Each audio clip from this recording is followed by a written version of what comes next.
তো রেডি আমার পটল চিংড়ি। রেসিপিটা যদি ভালো লেগে থাকে অবশ্যই লাইক শেয়ার অ্যান্ড সাবস্ক্রাইব করবেন। আর রেসিপি সম্পর্কে কিছু নমস্কার, আমি আবারও চলে এসেছি একটা রেসিপির সঙ্গে।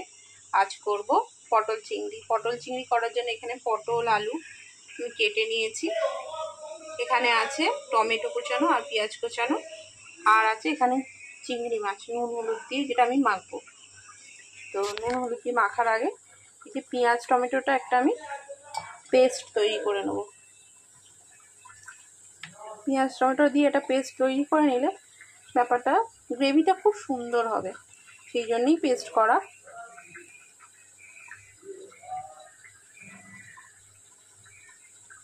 তো চলুন,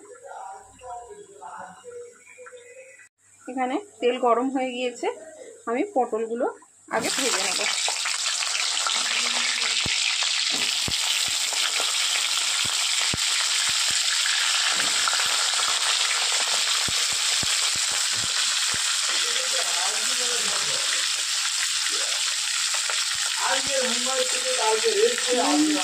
দিয়ে দেবো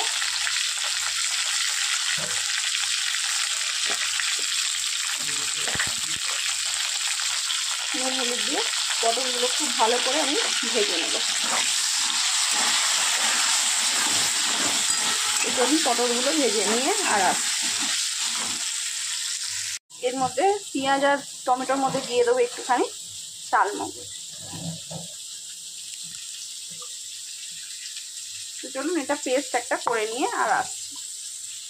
পটলটা খুব ভালো করে আমি ভেজে নিয়েছি লাল করে, এবার পটলটা তুলে নেব। তো পটলটা তুলে নিয়ে আর আসছি। পটল ভেজে তুলে নিয়েছি, নিয়ে আর চিংড়ি মাছগুলো ভাজতে বসিয়ে দিয়েছি। তো চিংড়ি মাছগুলো ভাজা হয়ে যাক আর আসছি। চিংড়ি মাছটা ভেজে নিয়েছি, এবার তুলে নেব। চিংড়ি মাছটা তুলে নিয়ে আর আসছি।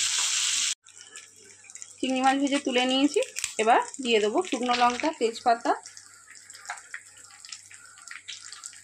গোটা জিরে আর গোটা গরম মশলা। ফোড়নটা একটুখানি ভেজে নিয়ে আর আমি আসছি। ফোড়নটা আমার ভাজা হয়ে গিয়েছে, এবার কেটে রাখা আলুগুলো দিয়ে দেব।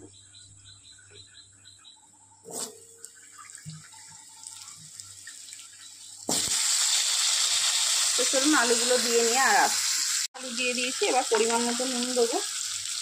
নুনটা একটু বুঝে দিতে হবে, কারণ পটল ভাজার সময়ও আমি নুন দিয়েছিলাম।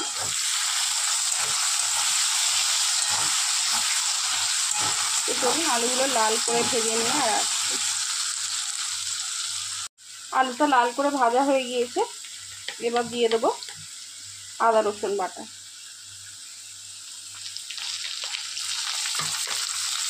আর দিয়ে দেবো এই বেটে রাখা পেঁয়াজ টমেটো আর চাল মগজ।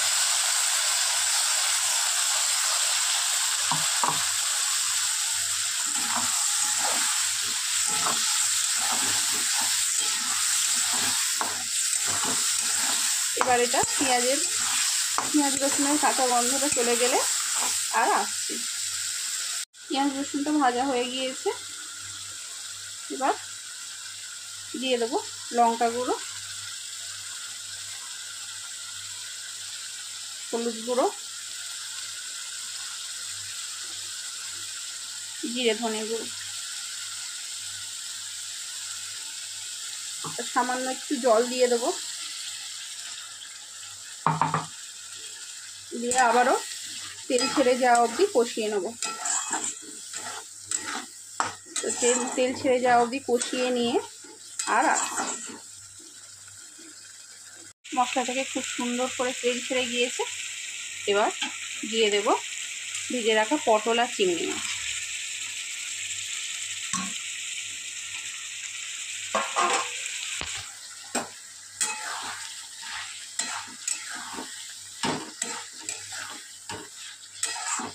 একটুখানি কষিয়ে নিয়ে 1 মিনিট আর জল ঢেলে দেবো আমি।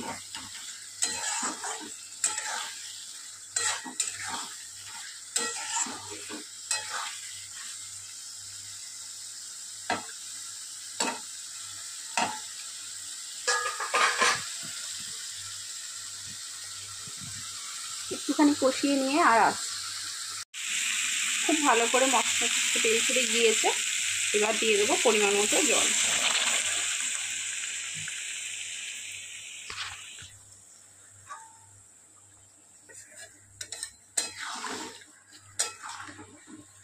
আর একটু জল দেবো, কারণ আলু পটল সিদ্ধ হবে।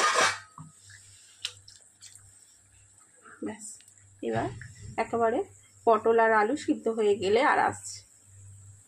দেখি,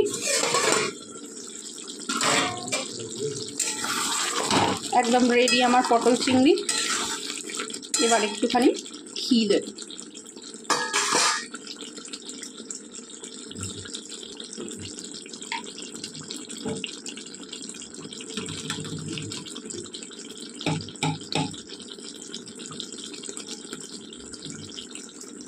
এই যে ঘি দিয়ে দিলাম, ঘি দিয়ে আমি গ্যাসটা অফ করে দেবো।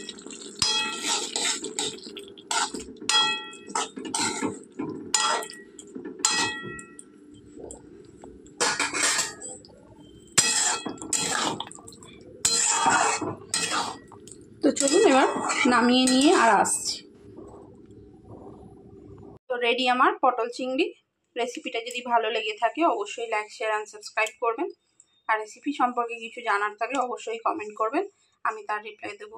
তো চলুন আজকের মতো টাটা, দেখা হবে অন্য কোনো দিন অন্য কোনো রেসিপির সঙ্গে।